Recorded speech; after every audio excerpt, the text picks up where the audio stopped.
Bonjour et bienvenue dans Sous-sol, un podcast expérience où l'on frotte le sentiment de beauté au monde vivant. Aujourd'hui, on s'arrête, on s'accroche pour regarder ce qui nous maintient aux autres et à nous-mêmes. Dans ce premier épisode, on suit la voie du corail. On vit l'utopie d'une existence fixée et on découvre un point commun entre le langage et les zooxanthelles.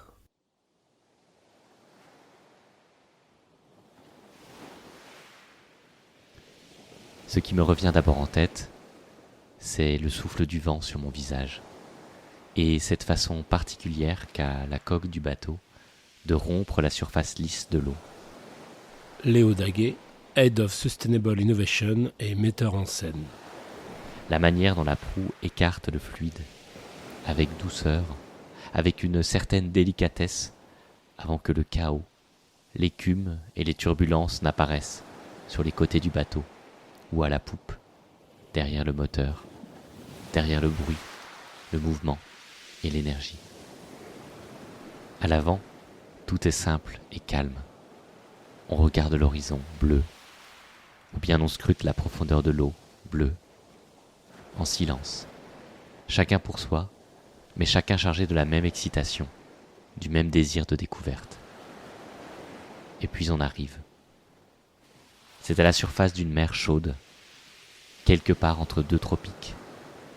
Il y a peut-être une île qui émerge, mais je dois dire que ce que je préfère, c'est quand il n'y a rien. Juste le bleu. Peut-être du sable qu'on devine parfois au fond, entre deux reflets du soleil. On s'arrête, tout se calme, et puis on plonge. Et là, au milieu de nulle part, perdu entre l'immensité des fluides de l'atmosphère et de l'océan, il y a quelque chose de solide. Un récif qui surgit du fond, dont l'origine se perd dans l'obscurité bleue et qui effleure la surface. S'il n'était pas si fragile, s'il n'était pas si coupant, on pourrait marcher dessus, les mollets émergeant dans l'air. On pourrait marcher sur l'eau, en pleine mer, porté par une immense construction de carbonate de calcium, plus grande que la plus grande des mégalopoles humaines. Un labyrinthe de formes diverses, de tubes, de branches, de plaques, de ramifications. Un gigantesque corps qui s'étire juste en dessous de l'eau, à perte de vue. Les récifs coralliens sont des structures fabriquées par de petits organismes de l'ordre des scléractiniaires, dans la grande famille des cnidaires, qui regroupe également les méduses ou les anémones de mer. Ce sont des animaux, au corps mou, très simple, qui mesurent en général quelques centimètres. Leur corps cylindrique est surmonté d'un orifice, à la fois bouche et anus, entouré de tentacules toxiques, toujours au nombre de 6 ou d'un multiple de 6, et qui leur servent à capturer leur proie. Ils sont petits, timides, et souvent repliés, invisibles pendant la journée. C'est la nuit qu'ils se mettent en chasse, se nourrissant du plancton qui tombe à portée de tentacules.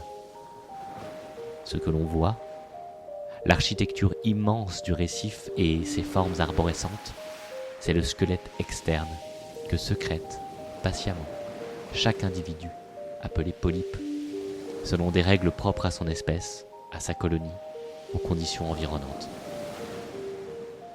Une sculpture extraordinaire qui grandit lentement au rythme de quelques millimètres par an et qui sert de protection et de support aux polypes tout au long de sa vie. Les polypes de corail vivent en colonies qui peuvent atteindre plusieurs milliers d'individus, qui prélèvent dans l'eau salée le carbone et le calcium nécessaires à la fabrication de leur exosquelette. Patiemment, chaque polype ajoute autour de lui quelques millimètres de matière, contribuant à la croissance de l'édifice. Le temps passe. De nouveaux polypes apparaissent, issus soit de la fécondation en pleine eau d'autres individus, d'autres colonies, ou bien par clonage d'autres polypes présents sur le même corail. Le nouvel organisme rejoint la colonie se fixe sur l'exosquelette où il trouve la protection et les ressources nécessaires à sa croissance. Le temps passe encore. Les lunes succèdent aux lunes, le reflux des marées, la danse des courants. Si la vie de chacun des polypes qui la composent est de l'ordre de quelques années, la colonie de corail, considérée comme un super-organisme, peut rester vivante pendant des milliers d'années. Le temps passe, les générations succèdent aux générations, le corail grandit, ses ramifications, d'abord fines, s'épaississent, se croisent, fusionnent, sa forme globale se complexifie, se fractionne, et au rythme de la succession des générations, le corail grossit, remplit l'espace, s'élève vers la surface, sert d'abri à une multitude d'autres espèces d'animaux ou de végétaux, de poissons, d'algues, de crustacés. Et le temps passe, les années par milliers. La colonie est morte, mais il reste sa trace, indélébile, sculptée dans une roche aux allures d'arbre, sur laquelle se pose une nouvelle colonie, sur laquelle se forme une nouvelle strate qui contribue à faire grandir le récif. Patiemment, au fil des millénaires, de l'assemblage inextricable des squelettes de corail et de leurs interactions avec le milieu qu'ils occupent et modifient, naît une structure gigantesque. Des lagons, des barrières visibles depuis l'espace, et des chapelets d'îles lorsque le niveau de l'eau s'abaisse et dévoile une partie du gigantesque édifice sous-marin construit par le corail. Le temps passe encore, plus vite. Le corail s'effondre, s'érode, se compresse sous l'effet de son propre poids. Agrégé à d'autres sédiments, il devient une roche, compacte, du calcaire, dont il constitue environ la moitié de la composition. Les années passent, par millions. Les continents glissent à la surface des plaques tectoniques. Des océans apparaissent, des mers se referment et des chaînes montagneuses grandissent au-dessus de l'eau, vers le ciel. Le calcaire est emporté dans ce mouvement. Il se plie, se fracture, se brise et s'élève de plusieurs milliers de mètres. C'est l'histoire d'une montagne qui est née sous l'eau. C'est l'histoire d'un tout petit organisme vivant, très simple, un corps cylindrique et des tentacules. Un organisme qui construit des îles et des montagnes. Une colonie qui sculpte des paysages le long du temps.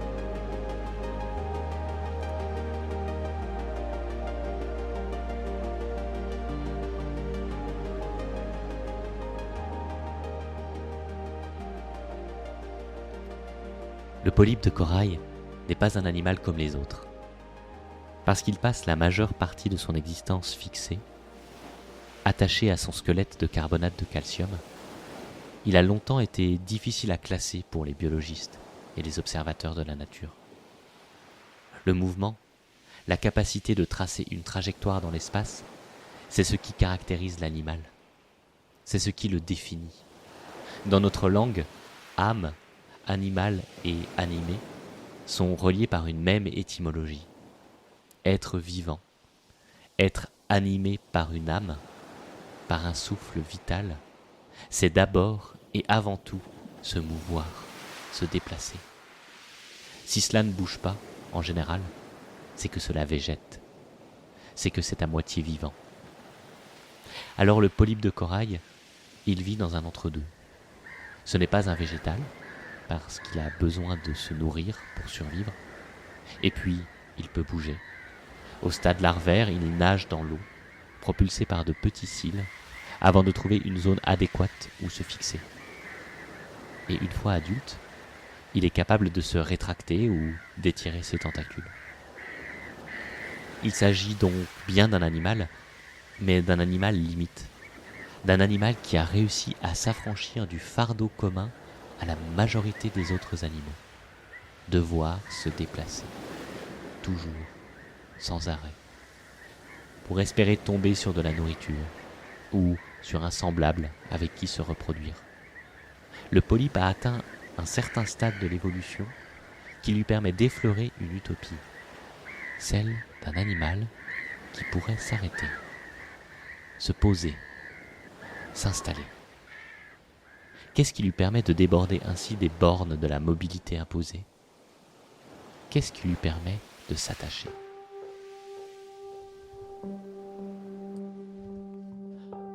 D'abord, il y a le milieu dans lequel il vit. Dans l'eau, sous l'action de la poussée d'Archimède, tout est léger, tout flotte. Alors il devient possible de vivre en laissant venir la nourriture à soi,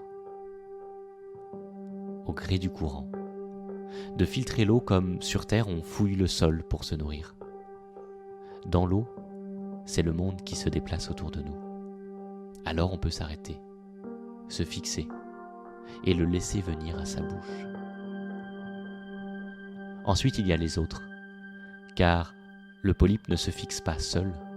Le corail est une colonie qui peut contenir plusieurs centaines ou plusieurs milliers d'organismes qui collaborent, s'entraident en partageant des nutriments et des informations par le biais d'un tissu vivant qui forme un film à la surface de leur squelette de carbonate de calcium.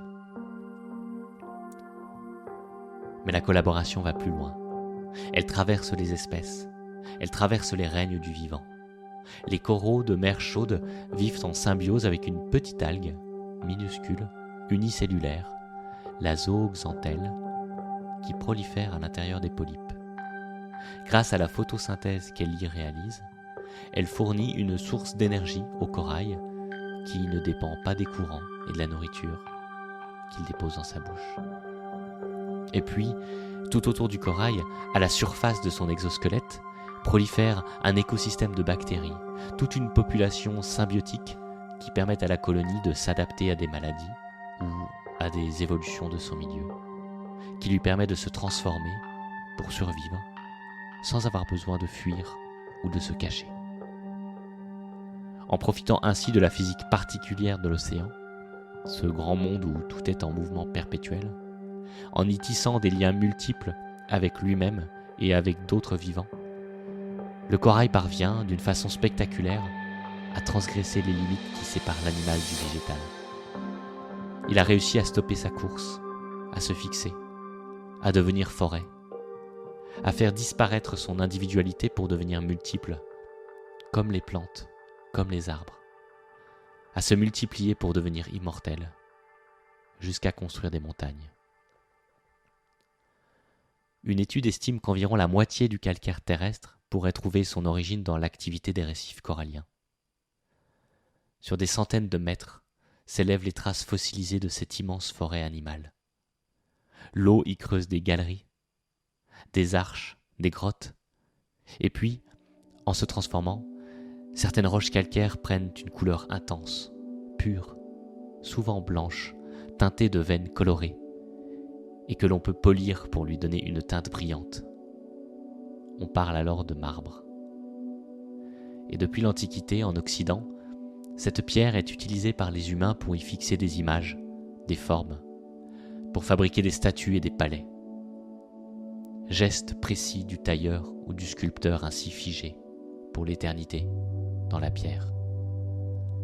Depuis la nuit des temps, les statues fascinent les yeux qui les regardent. Elles font vibrer les paradoxes, ouvrent des failles dans le réel. La pierre massive semble être devenue dentelle ou voile léger, vaporeux. Le corps sculpté semble prêt à s'envoler. On les croirait réels, on les verrait bouger. Le mythe de Pygmalion donne une voix à toutes les légendes de statues magiques, de statues vivantes. Un sculpteur, qui s'est voué au célibat, taille dans le marbre une femme si belle qu'il en tombe éperdument amoureux. Il implore Aphrodite et finit par obtenir que la déesse donne vie à la statue. La voici qui s'anime et qui s'abandonne dans les bras de Pygmalion. C'est une histoire d'attachement et d'éloignement, d'immobilité et de mouvement.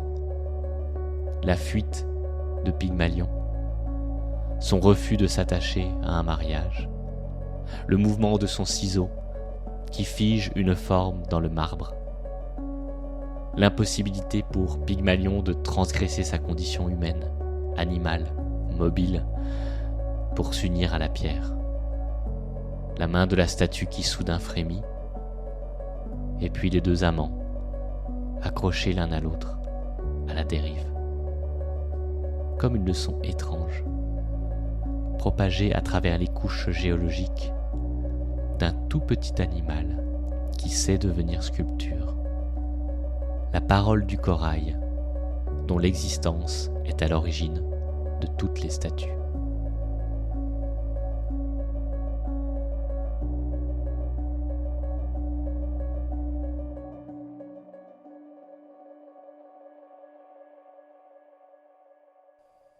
Les lumières s'éteignent dans la salle.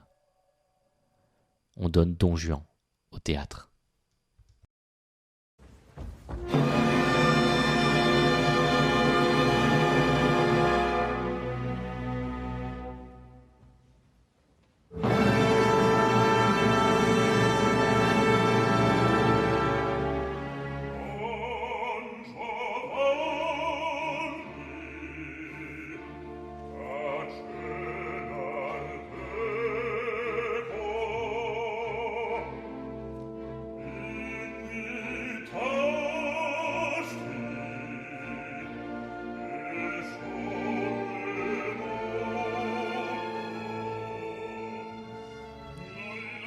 Encore une histoire de statue. Celle du commandeur que Don Juan a tué au début de l'acte 1 et qui sort de son mausolée pour inviter le séducteur à un dîner infernal à la fin de l'acte 5. Encore une histoire d'attachement.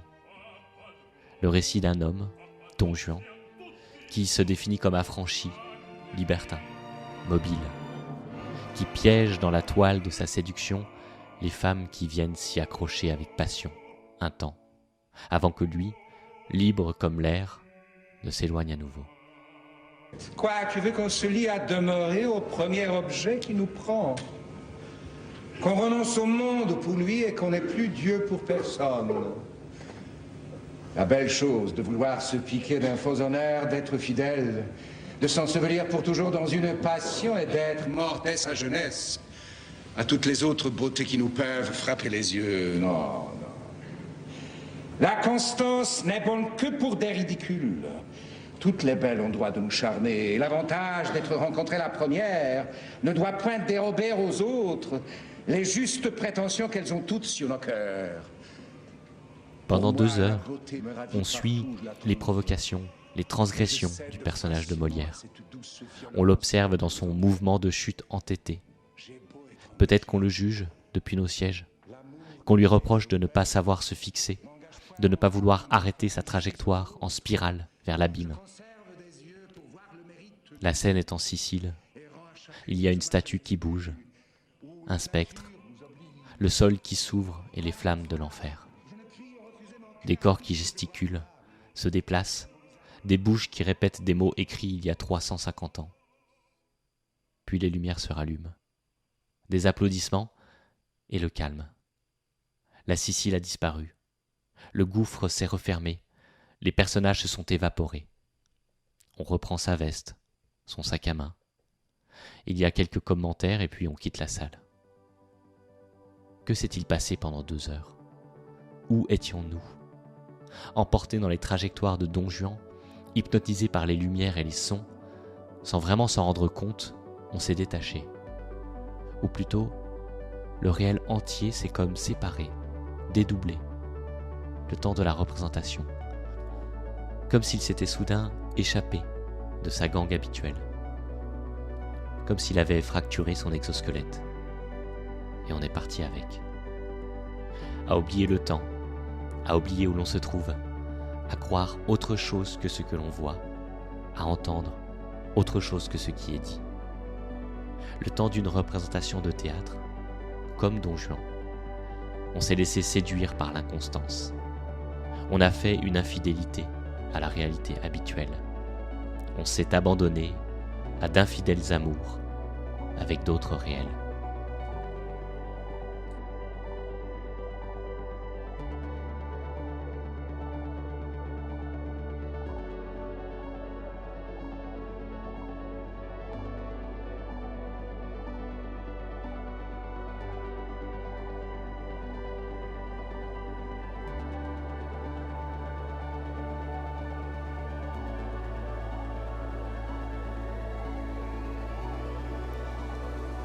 Alors on se regarde dans le miroir et on se dit qu'il n'y avait pas qu'une seule statue ce soir-là, au dîner de Don Juan. Malgré notre mobilité dans l'espace, nous tissons, dans bien d'autres dimensions, un vaste exosquelette auquel nous sommes fermement attachés, qui constitue notre point fixe. Tout un réseau de conventions, de relations, d'obligations, de rôles, de certitudes, d'habitudes, de connaissances, de constructions, d'imaginaires auxquels nous nous accrochons. Comme pour le corail, cette structure est nécessaire à notre survie.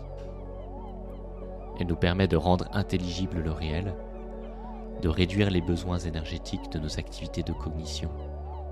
Elle nous dicte ce qu'il faut faire dans la plupart des situations, nous renseigne sur l'endroit où on a mis les clés, nous fournit une identité d'où s'exprimer et nous permet de sortir du théâtre indemne. C'est un point d'accroche, un point de chute sur lequel on peut toujours retomber quand tout fonctionne bien.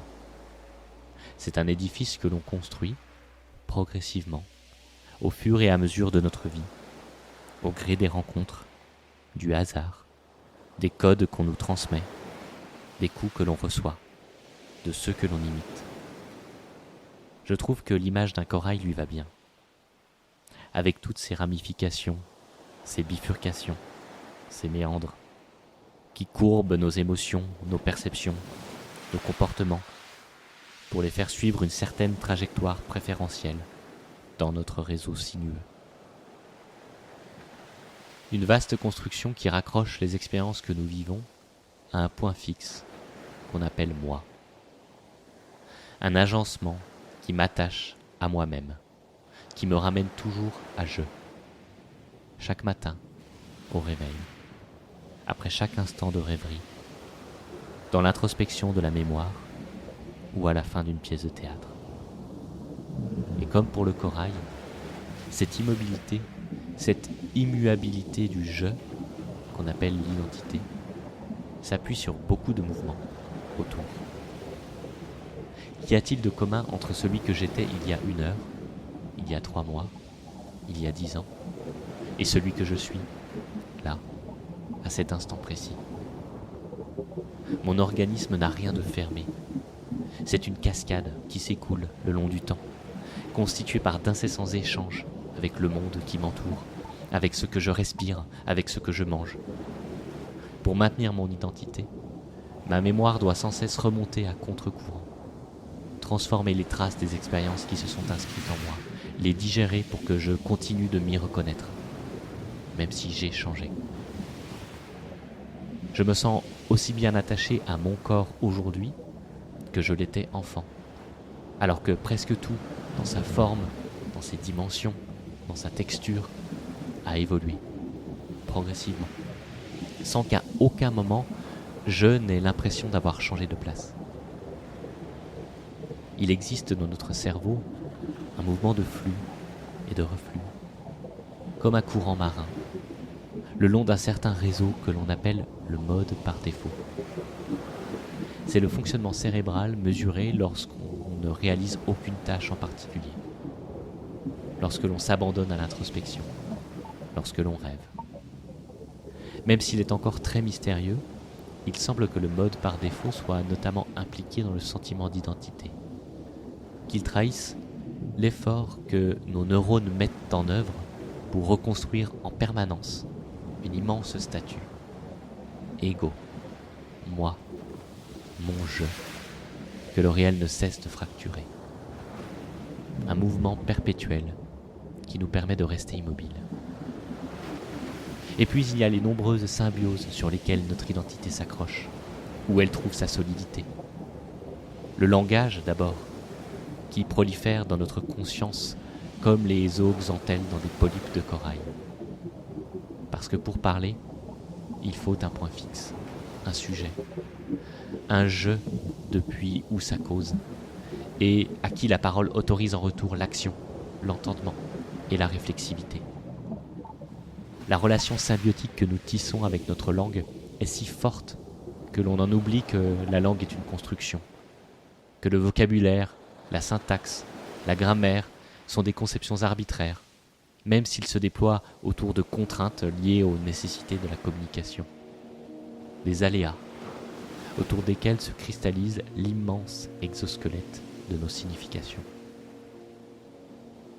Et puis il y a nos symbioses avec les autres humains, nos semblables, tous ces miroirs où reconnaître d'autres individus à délimiter, d'autres jeux à imiter, des comportements, des paroles réflexes, comme un jeu de ping-pong dont chacun s'imagine être le point de départ quand ce qui est en jeu déborde de loin chacun des protagonistes. On s'accroche à un rôle, à une posture, à une conviction, sans savoir que ce qui compte, c'est ce qui s'échappe, bien au-delà de nous, dans la relation. Tous ces édifices nous font gagner du temps et de l'énergie. Ils nous permettent de profiter de notre propre expérience ou de celle de tous nos ancêtres pour faire face à des problèmes connus ou inconnus. Ils nous enferment aussi, toujours à un certain point, dans des biais, dans des préjugés, dans des schémas, et plus fermement encore dans des phobies, dans des névroses, dans la dépression ou dans le déni de nos propres émotions, jusqu'à un point de rupture, où tout finit par craquer sous la pression, où le squelette se fracture, où le corail s'éboule dans un fracas sourd, dans un nuage de poussière et de sable. Il roule le long de la pente, emporté par sa propre vitesse, par son propre poids, entraînant dans sa chute d'autres coraux qui cèdent sous le choc. Il tombe plus bas, toujours plus bas. La lumière devient bleue, puis de plus en plus ténue, de plus en plus rare.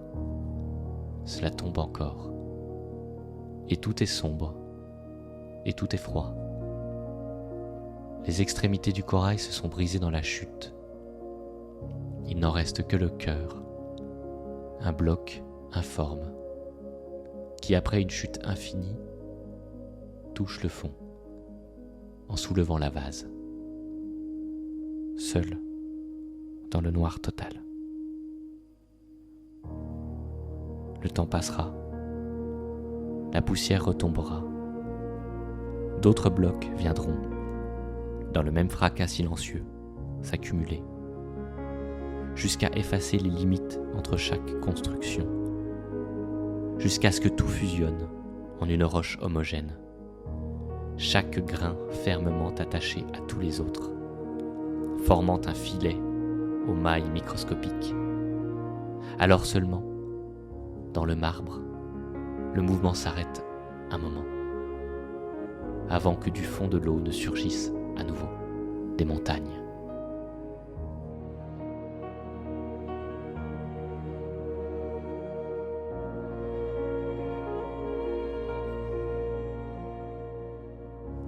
Dans le calme des abysses, je dépose un principe d'éco-design.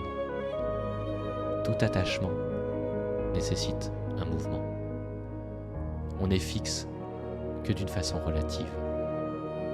Il y a une richesse à naviguer d'un attachement à l'autre. Savoir créer un attachement qui nous détache, ne serait-ce qu'un instant, de nos réseaux habituels.